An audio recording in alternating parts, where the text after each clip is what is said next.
Hi guys, cinematic reactions के एक और वीडियो में आप सभी का स्वागत है। दोस्तों, आज की वीडियो में हम द व्हील ऑफ टाइम के एपिसोड 7 और एपिसोड 8 की स्टोरी के बारे में बात करेंगे। इसके पहले पार्ट्स की वीडियोस हमने बना रखी है और अगर आपने उन्हें अभी तक देखा नहीं है तो मैंने उनकी लिंक डिस्क्रिप्शन में दे रखी है, आप वहां से उन्हें देख सकते हो। तो बिना किसी देरी के चलिए शुरू करते हैं एपिसोड 7 को।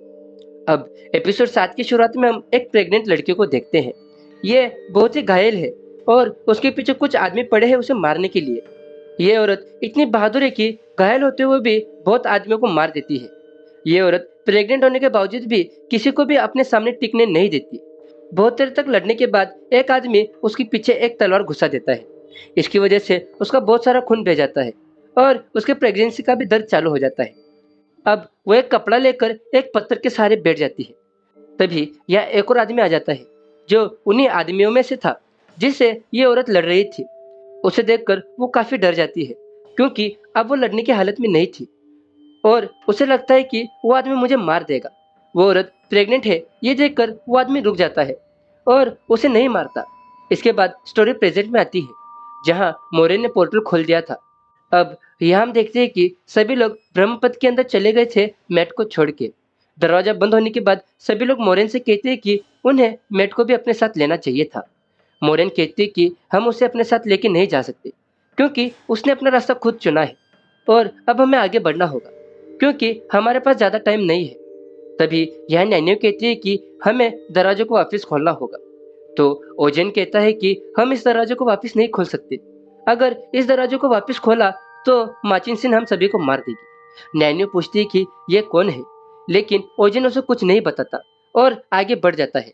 रैंड कहता है कि हमें मैट को नहीं छोड़ना चाहिए था।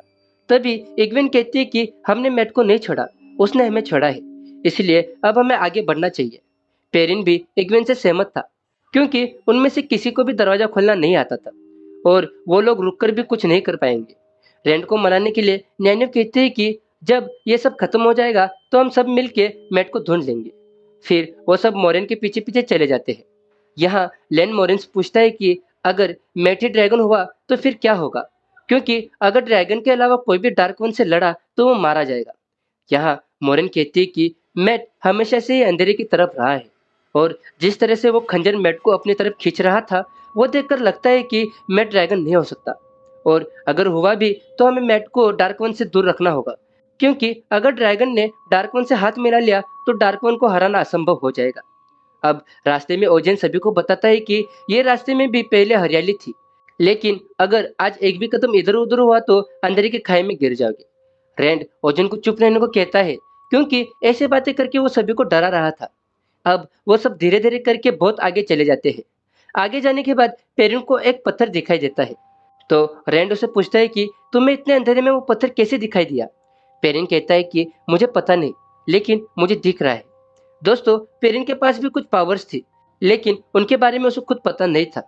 उस पत्थर को देखने के बाद ओजन कहता है कि ये काइगन पत्थर है, जैसे किसी ने तोड़ने की कोशिश की थी, लेकिन ये टूटा नहीं।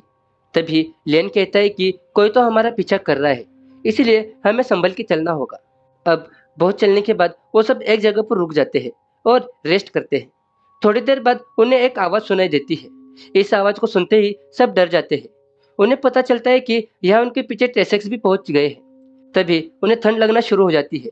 ये देखकर ओजन कहता है कि ये माचिनसिन की हवा है, ये तुम्हें भटकाने की कोशिश करेगी, वो तुमसे बात करेगी और तुम जिस चीज़ से ज़्यादा डरते हो उस चीज़ को बढ़ा चढ़ा कर बोलेगी, जिसे सुनने के बाद तुम्हारा दिमाग खराब हो जाएगा और तुम आगे नहीं बढ़ पाओगे।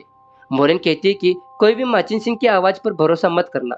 अब इन सभी को जल्द से जल्द वहां से बाहर निकलना पड़ता है, लेकिन उन्हें जिस जगह पर जाना था वो रास्ता तो अभी दूर था। वो जल्दी जल्दी भागते हैं, फिर भी वो हवा उन तक पहुंच जाती है और सभी को अपने वश में कर लेती है। मोरेन को वो हवा कहती है कि तुम्हारा फैसला गलत है, तुम इन चारों का बलि देने जा रही हो। ये तो बस एक ढोंग है और तुम जो करना चाहती हो वो तुम कभी कर नहीं पाओगी। रैंड को वो हवा कहती है कि इग्वेन तुमसे प्यार नहीं करती, वो तुम्हें छोड़ के चली जाएगी। पेरिन को वो हवा कहती है कि तुमने जानबूझकर अपनी पत्नी को मार डाला क्योंकि तुम किसी और लड़की से प्यार करते हो। लेन को वो हवा कहती है कि तुम मोरेन को कभी नहीं बचा पाओगे। वो हवा नैनेव को कहती है कि जैसे तुमने अपने माँ बाप को खो दिया वैसे तुम अपने दोस्तों को भी खो दोगी और तुम कभी भी इन्हें बचा नहीं सकती। नैनी ये सुनकर गुस्सा हो जाती है और फिर से जोर से चिल्लाने लगती है। नैनो के जादू की वजह से माचिन सिंह थोड़ी देर के लिए रुक जाती है। इस मौके का फायदा उठाकर मोरन बाहर निकलने का पोर्टल खोल देती है और सब बचकर वहां से निकल जाते हैं। वो सब निकलकर सीधे वालडारा के किले पर पहुंच जाते हैं, जहां वो कुछ वक्त तक रुकेंगे और फिर आगे बढ़ेंगे। उन्हें इस किले से डार्क वन तक जाने के लिए पूरा एक दिन लगेगा। ये जगह लेन का गांव है और मोरन और लेन इस किले के राजा से मिलने चले जाते हैं ताकि उन्हें वहां रुकने की कोई जगह मिल जाए। अब वालडारा लेन को देखकर बहुत खुश होता है, लेकिन मोरन को देखकर खुश नहीं होता, क्योंकि उसकी एक बहन भी जादूगरनी थी जो कभी व्हाइट टावर में रहती थी, लेकिन वो अपने जादू में माहिर नहीं थी, इसलिए उसने इस चढ़ाई के बारे में बुरा भला कहा था। मोरन कहती है कि मैं तो बस तुम्हें चेतावनी देने आई हूँ, तुम अपनी सेना को बढ़ा दो, क्योंकि डार्कवन की सेना पूरी दुनिया में तबाही मचा रही है और अब डार्कवन ने अपनी सेना को ब्रह्मपत्र से भी आगे भेजना स्टार्ट कर दिया है और एक ब्रह्मपत्र का दरवाजा सीधा वालडारा के किले पर खुलता है। ये सुन के वालडारा थोड़ा शांत होता है और कहता है कि हमारा रिश्ता व्हाइट टावर से हमेशा से ही अच्छा रहा है और आगे भी अच्छा रहेगा, और उन सभी को इस महल में रहने की जगह दे देता है। मोरेन को राजा की बहन उन्हें रुकने की जगह दिखाती है। मोरेन से वो पूछती कि तुम ब्रह्मपत्र पर क्या कर रही थी। दोस्तों, राजा की बहन एसएडए बनने के काबिल नहीं थी, फिर भी वो एसएडए बनी और ये सीक्रेट किसी को भी मालूम नहीं था। इसलिए मोरेन उसे धमकी देती है और कहती है कि अगर तुम इस बात को सीक्रेट रखना चाहती हो तो तुम मुझसे कोई सवाल नहीं पूछोगी। अब मोरिन उसे एक ऑर्डर देती है और कहती है कि तुम मेरा एक मैसेज व्हाइट टावर तक पहुंचा दो। मोरिन कहती है कि तुम मेट के बारे में बता दो, वो भी रेड सिस्टर्स को। दोस्तों, रेड सिस्टर्स कोई भी आदमी जादू का गलत इस्तेमाल कर रहा है तो उन्हें मार देती है, और अगर रेड सिस्टर्स मेट को पकड़ेंगी तो शायद वो उसे मार देगी या फिर लोगिन की तरह कैद करके रखेंगी। इसके बाद हम एक आदमी को देखते हैं जो उसी ब्रह्मपत्र से आया था, वो भी वालडारा के किले की तरफ बढ़ रहा था। इस आदमी का हम चेहरा नहीं देख पाते। अगले सीन में मोरिन बाकी के लोगों को भी महल की तरफ लेके जाती है। रास्ते में रेंट बहुत खामोश था। तभी एग्वेन उसे कहती है कि माचिन सिंह ने हमें जो कुछ भी बताया है वो सब झूठ है, इसलिए उस बात को लेकर परेशान होने की कोई जरूरत नहीं है। लेकिन रेंट ने उस वक्त कुछ और भी देखा था जो वो सभी से छिपा रहा था। मोरेन सभी को एक ढाबे पर लेके जाती है। यहाँ के बारटेंडर के पास पावर्स थी जिसके बारे में किसी को भी पता नहीं था, लेकिन सभी एसएडआई को पता था। अब मोरेन वहां जाकर उन चारों के बारे में पूछती है। वो कुछ भी बताने से मना कर देती है। तब मोरेन उसे इनडायरेक्टली धमकी देती है और कहती है कि अगर मैंने यहाँ के सभी लोगों को बता दिया कि तुम जादू करती हो तो ये लोग तुम्हें यहाँ रहने नहीं देंगे। तब वो लड़की उन चारों के बारे में बताती है। वो कहते हैं कि पेरिन की आंखें चमक रही है और उसके मुंह में से खून टपक रहा है। रेंट के गोद में एक बच्चा है जो किसका बच्चा है उसे नहीं पता, और दोनों लड़कियों के ऊपर सफेद रोशनी है और सोने की रिंग है। वो चारों आपस में जुड़े हुए हैं। इन चारों के ऊपर सफेद रोशनी के बादल है जो हर पल अपने तरफ आते हुए खतरे से लड़ रहे हैं। उसके बाद मोरिन उसे अपने बारे में पूछती है। वो लड़की उसे कहती है कि तुम्हारी बर्बादी की वजह एमरलिन सीट बनेगी। ये सुनने के बाद मोरिन डर जाती है, क्योंकि उसका स्वयं से गहरा रिश्ता था जिसे उन्होंने दुनिया से छुपा रखा था। अगले सीन में रात हो जाती है और मोरेन उन चारों को कहती है कि कल सुबह होते ही हम लोग यहाँ से निकल जाएंगे। इन सभी ने मोरेन को उस लड़की से बात करते हुए देखा था, इसलिए ये लोग पूछते हैं कि वो लड़की कौन थी और क्या बातें कर रही थी। मोरेन उन्हें कहती है कि वो लड़की कुछ हद तक फ्यूचर देख सकती है, और मैं उससे पूछ रही थी कि असली ड्रैगन कौन है, क्योंकि कोई भी जो ड्रैगन नहीं है अगर वो उस जगह पर गया तो मारा जाएगा, और मैं तुम में से किसी को भी मारना नहीं चाहती। यह सुनकर सब लोग डर जाते हैं। यहाँ पेरिन कहता है कि अगर मैटी ड्रैगन हुआ तो हम सभी तो बिना मतलब के मारे जाएंगे। मोरियन उन्हें रात तक का टाइम देती है सोचने के लिए कि उन लोगों को उनके साथ जाना है या नहीं, क्योंकि मोरियन भी दूसरों की रक्षा करने के लिए खुद की जान दांव पर लगा रही थी। इसके बाद एग्वेन तो तैयार हो जाती है और वो नैने को भी समझाती है कि अगर तुम विदुषी हो तो तुम्हारा भी यही काम है, और अगर मोरियन नहीं होती तो ये सब काम तुम ही करती। पेरिन को अभी भी इस बात का डर था कि अगर मैट ड्रैगन हुआ तो हम सभी की कुर्बानी वेस्ट जाएगी, लेकिन एग्वेन को यकीन था कि मैट ड्रैगन नहीं हो सकता। इस बात पर रैंड एग्वेन से गुस्सा हो जाता है। रैंड को लगता है कि एग्वेन मैट को कम समझती है और उसकी परवाह नहीं करती। यहाँ पेरिन एग्वेन की साइड लेता है, जिसकी वजह से रैंड को शक होता है कि पेरिन और एग्वेन के बीच कुछ चल रहा है। पेरिन कहता है कि मैं तो बस मेरी बीवी से प्यार करता हूँ। इस बात से पेरिन रैंड से गुस्सा होकर वहां से चला जाता है। अगले सीन में हम लेन और मोरेन को देखते हैं जो परेशान थे। क्योंकि यहाँ तक आने के बाद अगर उन लोगों ने मना कर दिया तो क्या होगा। मोरेन इस बात से भी ज्यादा किसी और बात से परेशान थी। उसे लग रहा था कि लेन अपनी खुद की जिंदगी नहीं जी रहा था। वो नैनी और लेन की फीलिंग्स को समझ रही थी। इसलिए वो लेन से कहती कि तुम्हें जिससे मिलना है उससे मिल सकते हो, क्योंकि कल शायद ड्रैगन के अलावा वहां से कोई लौट के ना आ पाए। यहाँ मोरेन को लग रहा था कि वो बेवजह सभी की जान दांव पे लगा रही है। इसके बाद लेन अपनी फैमिली से मिलने चला जाता है। तभी नैनी भी उसका पीछा करते करते उसकी फैमिली से मिलने चली जाती है। उसे देख के लेन नैनी को अपनी फैमिली से मिलवाता है। यहाँ लेन के पिताजी नैनी को थैंक्स कहते हैं, क्योंकि उसने लेन की जान बचाई थी जब लगे ने उन सभी पर अटैक किया था। यहाँ नैनी और लेन एक दूसरे को पसंद करने लगे थे, लेकिन उसका काम सिर्फ अपने एस सड़ाई की रक्षा करना था। और नैनी एक विदुषी थी जो कभी शादी नहीं कर सकती और अपना सारा जीवन दूसरे की सेवा करने में बिताती है। अब रात हो जाती है और नैनी लेन के कमरे में रुक जाती है, जिसकी वजह से लेन और नैनी कुछ ज्यादा ही क्लोज हो जाते हैं। दूसरी तरफ एग्यून और लैंड भी अपनी दूरियों को क्लियर करते हैं, क्योंकि इन सभी को पता है कि कल इनमें से कोई एक ही जिंदा वापस आएगा। यहाँ रैंड इग्वेन से कहता है कि जब तुम एस सेडाई बनोगी तो मैं तुम्हारा बॉडीगार्ड बनूंगा। और यहाँ इग्वेन भी उसे प्रॉमिस करती है कि मैं भी तुम्हारा हर सिचुएशन में साथ दूंगी। और दोनों इस उम्मीद में रहते हैं कि सभी लोग जिंदा वापस लौटेंगे। अब अगली सीन में नैनी वापस जाने से पहले लैन से पूछते हैं कि सभी लोग तुम्हें डाइसन क्यों कहते हैं। लैन उसे बताता है कि यह एक टाइटल है। ग्वालियर जो मेरा राज्य था, वहाँ के लोग होने वाले राजा को डायसन कहते हैं। लेकिन एक युद्ध में मेरा राज्य हार गया था और मेरी पूरी फैमिली मारी गई थी। तभी मेरी सेना के एक आदमी ने मुझे सुरक्षित उस राज्य से निकल दिया था और उस आदमी की फैमिली अब मेरी फैमिली है। यहाँ नैनो कहते हैं कि तुम एक राजा हो, लेकिन राज्य नहीं है, और ना ही तुम्हारे पास कोई फैमिली है, लेकिन अब तुम्हारे पास मोरेन है। यहाँ लेन कहता है कि मेरा और मोरेन का रिश्ता सेम वैसा ही है जैसे तुम्हारा और तुम्हारे दोस्तों का है। मैं तो बस उसकी सुरक्षा करने के लिए उसके साथ हूँ। दोस्तों, नैनो एक विदुषी है जो घर नहीं बसा सकती। अब उसी रात को रैंड को अपनी पुरानी यादें सताती है।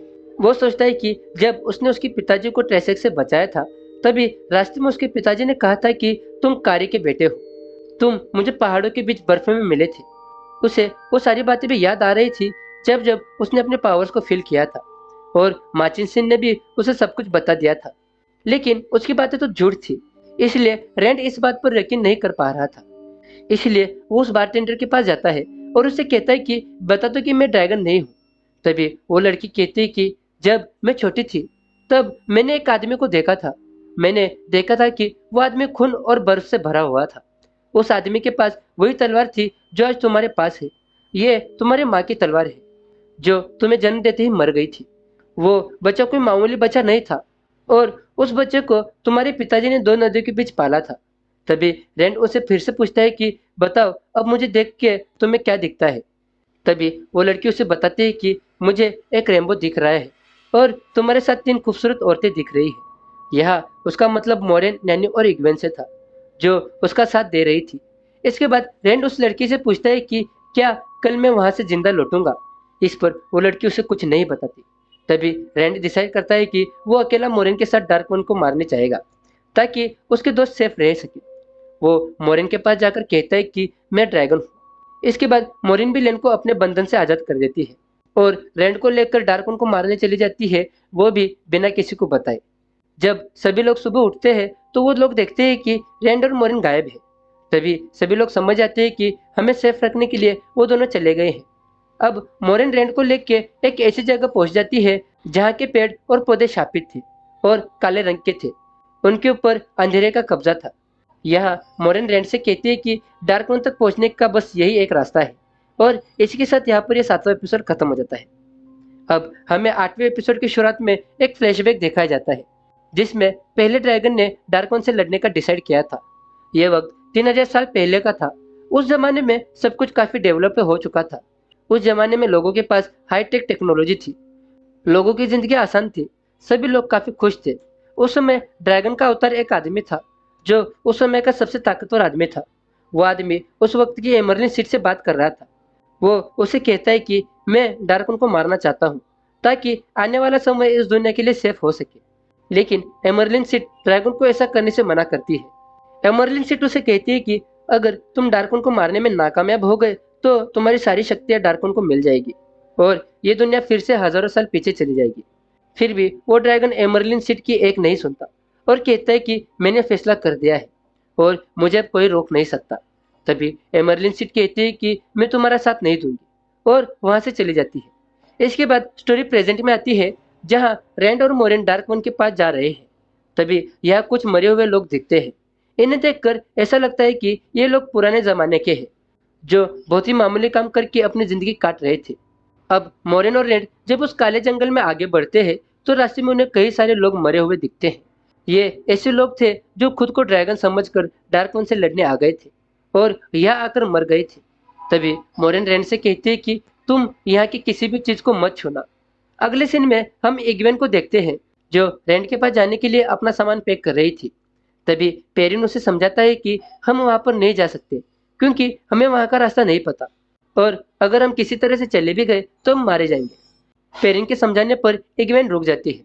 अगले सीन में रैंड और मोरिन कुछ देर तक चलते हैं, तभी उन्हें एक महल दिखाई देता है। ये देखकर मोरिन कहती है कि ये जगह मृत घाटी से बहुत दूर थी, लेकिन अभी ये भी डेड हो चुकी है। इससे हमें यह पता चलता है कि डार्विन की पावर अब बढ़ रही है और अगर ऐसा ही होता रहा तो पूरी दुनिया धीरे धीरे ऐसी ही हो जाएगी। और रैंड को कहती है कि हमें थोड़ी देर यहाँ पर आराम करना चाहिए। अगले सीन में हम लेन और नैन्यू को देखते हैं। नैन्यू लेन से कहती है कि जब मैं मेरे गांव से तुम्हारे पीछे आई थी तब मैं मोरेन का पीछा कर रही थी। मोरेन अपने पीछे कुछ निशान छोड़ते हुए आगे बढ़ती है। नैन्यू कहती है कि हमें रैंड और मोरेन को बचाने जाना होगा और लेन को मोरेन का पता बताती है। इसके बाद लेन नैन्यू को अलविदा कहता है और मोरेन को बचाने के लिए चला जाता है। अगले सीन में हम रैंड और मोरेन को देखते हैं। यहाँ डार्कवन रैंड को फिर से सपने में दिख रहा था।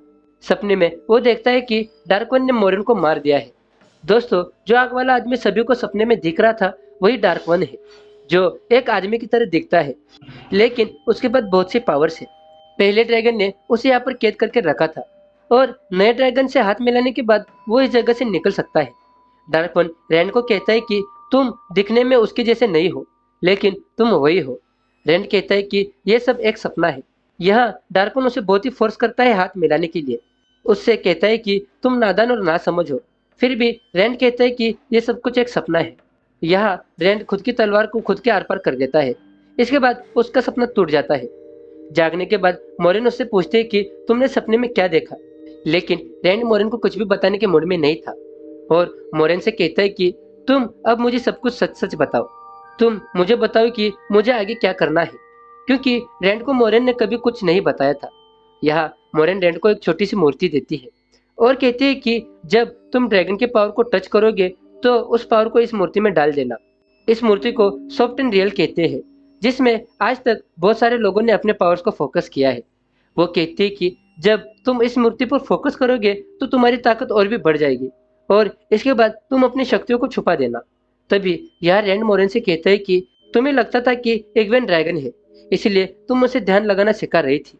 यहाँ तक तुमने एमरलिन सीड से भी उसे मिलवाया और मुझे भी लगता था कि इग्वेन ही ड्रैगन है, लेकिन अब रैंड चाहता है कि मोरेन उसे भी ध्यान लगाना सिखाए। अब मोरेन कहती है कि अगर मैंने तुम्हें ध्यान लगाना सिखा दिया तो तुम्हारी ताकत तुम्हारे दिमाग में उतर जाएगी और मैं भी डार्कवन के पास पहुंचने से पहले पागल हो जाओगी। मोरेन यहाँ कहती है कि मुझे भी मेरी शक्तियों के बारे में तब पता चला जब मेरे टीचर ने मुझे बहुत ही टॉर्चर किया था और जब मैं उस टॉर्चर को सहन नहीं कर पाई तो मैंने खुद की पावर को कंट्रोल करना सीख लिया। इसी तरह जब तुम डार्कवन से लड़ोगे और जब डार्कवन तुम्हें टॉर्चर करेगा तो तुम अपने आप फोकस करना सीख जाओगे और उसी समय तुम अपने पावर को इस मूर्ति में डाल देना, वरना जादू करने वाले आदमी पागल हो जाते हैं और शायद कुछ देर बाद रैंड भी पागल हो जाए। इसके बाद रैंड और मोरेन आई ऑफ वर्ल्ड के पास पहुंच जाते हैं। यहाँ आते ही रैंड कहता है कि मैं इस जगह को पहचानता हूँ। आगे बढ़ने से पहले रैंड मोरेन को यहीं पर रुकने को कहता है, क्योंकि ड्रैगन के अलावा कोई भी आई ऑफ वर्ल्ड के अंदर जाएगा तो डार्कवन उसे मार देगा। दूसरी तरफ हम देखते हैं कि लेन भी उसका पीछा करते हुए वो जगह पर पहुंच गया है। वहीं दूसरी जगह नैन्यू और इग्वेन ध्यान लगाने की कोशिश कर रहे थे। तभी इग्वेन को वही पावर्स फील होती है जो उसके गांव में ट्रेसे के हमले से पहले फील होती है। इग्वेन को इस बार जो आवाज सुनाई दी थी वो बहुत ही ज्यादा खतरनाक थी, जिसे सुनकर वो डर जाती है। उसे रैंड की चिंता होने लगती है। तभी वो उस बार वाली लड़की से मिलने जाती है और उससे पूछती है कि जब रैंड तुमसे मिलने के लिए आया था तब तुमने उसे क्या बताया वो लड़की उसे कुछ भी बताने से साफ मना कर देती है और कहती है कि मैं दूसरों के राज दूसरों को नहीं बताती। लेकिन वो उन लोगों के बारे में भी कुछ देखती है। वो देखती है कि नैन्यू जलकर खाक हो गई है और उस जगह पर सिपाही ट्रेसेक से लड़ रहे हैं। अब वालडारा की सेना की तरफ डार्कन की सेना बढ़ने लगती है, जिनके आने की आवाज इग्वे ने सुनी थी। इस बार बहुत सारे ट्रेसेक वालडारा पर हमला करने वाले थे। अब वालडारा को भी ट्रेसेक के बारे में पता चल जाता है। उसके सिपाही उसे बताते हैं कि डार्कन के कुछ आदमी ब्रह्मपत्र के जरिए यहाँ आए हैं और वही डार्कन की सेना को भी इस शहर में लेके आए हैं। अब वालडारा अपनी सेना के साथ ट्रेसेक से लड़ने के लिए तैयार हो रहा था, लेकिन वालडारा की बहन को लग रहा था कि हमारी सेना जीत नहीं पाएगी, क्योंकि इस बार डार्कन की सेना बहुत ही ज्यादा है। वो वालडारा से कहती है कि मैं ट्रेसेक से पहले लड़ूंगी। यहाँ वालडारा कहता है कि इस बार भी लड़ाई वैसे ही लड़ी जाएगी जैसे हमेशा लड़ी जाती है। वालडारा के किले के बाहर एक दरवाजा था, जिसके अंदर राजा के साथ सारे सिपाही होंगे और ट्रेसेक्स का सामना करेंगे। जब ट्रेसेक्स उस दीवार को तोड़ देंगे और सारे सिपाहियों को मार देंगे, उसके बाद वो शहर की तरफ बढ़ेंगे। तब वालडारा की बहन कुछ एसएडे की मदद से ट्रेसेक्स से लड़ेंगी। अब शहर के बच्चों और औरतों को उस किले से दूर किया जाता है। अब वालडारा लड़ाई में जाने से पहले कहता है कि हमें पहले एसएडे से मदद ले लेनी चाहिए थी, लेकिन अब ऐसा लग रहा है कि हम नहीं जीतेंगे। हम लोग बस इतना कर सकते हैं कि बाकी के लोगों को डार्कन की सेना के बारे में जानकारी दे दे, ताकि वो लोग सावधान हो जाए। वालडारा की बहन कहती है कि मैं ट्रेसेक्स को कभी जीतने नहीं दूंगी।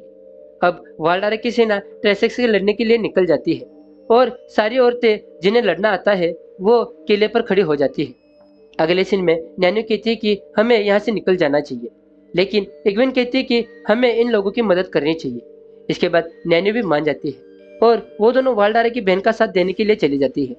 पेरिन और ओजन लड़ने नहीं गए थे, इसलिए वो अंदर काम कर रहे लोगों की मदद कर रहे थे। वो लोग वालडारा की सिंहासन के नीचे खुदाई कर रहे थे। उस जगह पर उन्हें एक बॉक्स मिलता है और उस बॉक्स में एक बिगुल था। उसे बजाने के बाद वो सभी योद्धा उनका साथ देंगे जो मर चुके हैं, लेकिन उसे सिर्फ ड्रैगन ही बजा सकता है। उसके बिना इसका कोई फायदा नहीं है। तभी उसके महल के पीछे के दरवाजे से वो आदमी आ जाता है जो इनके गांव में हुए हमले से पहले देखा गया था। पेरिन उस आदमी को देख लेता है और वो उसके पीछे चला जाता है। दूसरी तरफ ट्रेसेक वालडारा की पूरी सेना को हरा देते हैं और शहर की तरफ बढ़ने लगते हैं। इतने सारे ट्रेसेक्स को देखकर एगोन को लगता है कि रेंड हार गया। अब वालडारा की बहन सारे एसएडआई के पावर को अपने साथ जोड़ लेती है। नैनी और एगोन के साथ यहाँ पर दो और औरतें थी जो जादू कर सकती थी। सभी औरतों की पावर वालडारा की बहन के पास थी।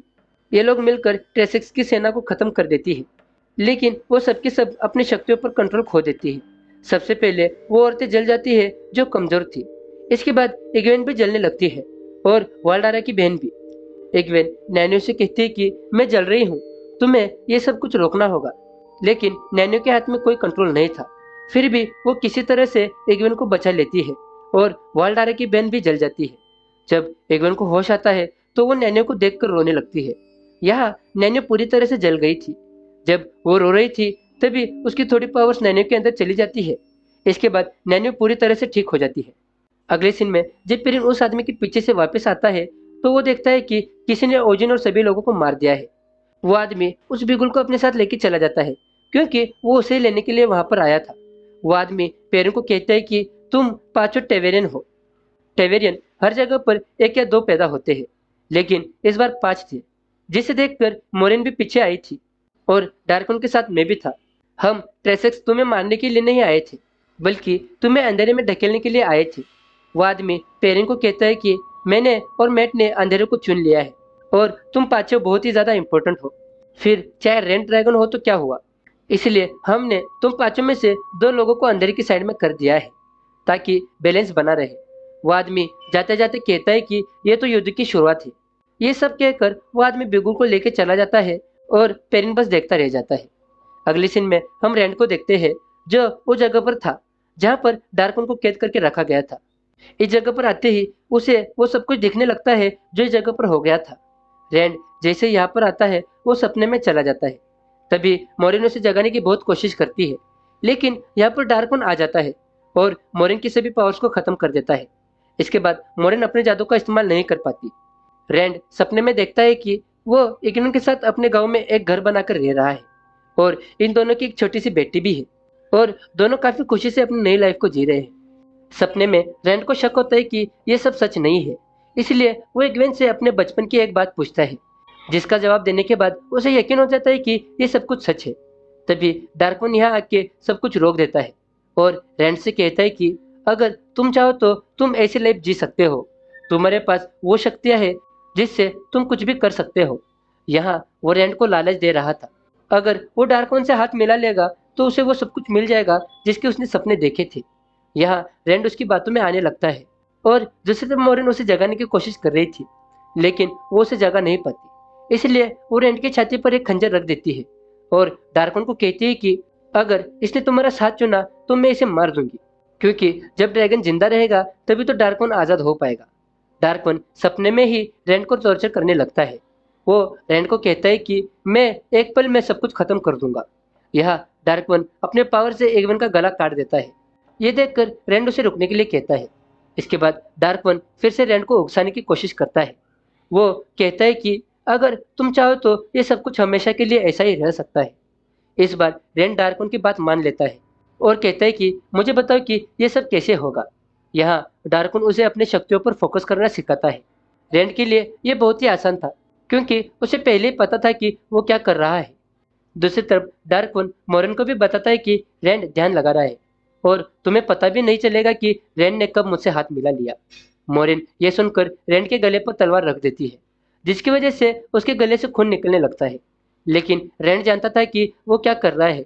वो डार्कवन से कहता है कि वो लड़की जिसे विदुषी नहीं बनना और एस भी नहीं बनना, वो मेरी इग्वेन नहीं हो सकती। और यहाँ रैंड अपनी सारी पावर्स को उस मूर्ति में कैद कर देता है। जैसे ही रैंड की पावर्स उसके कंट्रोल में आ जाती है, वो डार्कवन को मार देता है और वो जगह भी टूट जाती है जहाँ पर डार्कवन को कैद। जब रैंड को होश आता है तो मोरिन से कहता है कि मैंने कर दिया। यहाँ रैंड मोरिन से कहता है कि मैं वापस नहीं जाना चाहता, क्योंकि मैंने वो पागलपन देखा है जो जादू करने के बाद उन आदमियों में होता है और मैं अपने लोगों को नुकसान नहीं पहुंचाना चाहता। इसलिए अब मैं तुम सभी से दूर जा रहा हूँ। और मोरिन से कहता है कि मेरे दोस्तों को कह देना कि मैं मर गया हूँ। मोरिन कहती है कि मैं झूठ नहीं बोल सकती। रैंड कहता है कि तुम कोई भी बहाना बना दो। अब मोरिन रैंड से पूछती है कि तुम कहाँ जा रहे हो, लेकिन रैंड कुछ नहीं बताता और चला जाता है। उसके जाने के बाद वहाँ लैन पहुँचता है। वो मोरिन से कहता है कि तुम अपने बंदूक को वापस लगा लो, लेकिन मोरिन अपने जादू का इस्तेमाल अब नहीं कर सकती थी, क्योंकि डार्कवन ने उसकी सारी पावर्स को छीन लिया था। जहाँ डार्कवन कैद था वहाँ से सफेद कलर के पत्थर निकल रहे थे, जिन्हें कोई भी तोड़ नहीं सकता, लेकिन अब वो टूट चुका था। जिसे देखकर मोरिन कहती है कि ये युद्ध अभी खत्म नहीं हुआ है, बल्कि ये तो शुरुआत थी। इसके बाद इस एपिसोड के एंड में हम देखते हैं कि एक छोटी बच्ची अकेली खेल रही थी। तभी उसे समंदर में बड़े बड़े जहाज नजर आते हैं जो काफी कलरफुल थे। उस शिप पर कोई पुराने लोग थे जिनमें बस औरतें थी और सारी औरतें जादूगरनियां थी। उनके पास इतनी पावर थी कि अपने रास्ते में आए एक टापू को वो डुबा देती है। उस टापू पर वो छोटी बच्ची भी थी जो शायद से मर गई होगी। और इसी के साथ ये एपिसोड और ये सीरीज यहाँ पर खत्म हो जाती है। तो दोस्तों, ये था द व्हील ऑफ टाइम का सीजन 1। आपको ये सीरीज और हमारी वीडियो कैसी लगी आप हमें कमेंट करके बताइए। और अगर आप हमारे चैनल पर नए हो तो हमारे चैनल को सब्सक्राइब कीजिए। मिलते हैं आप सभी से आपके अपने चैनल पर किसी और वीडियो में। Till then take care. Swear your oath, Moraine Sedai.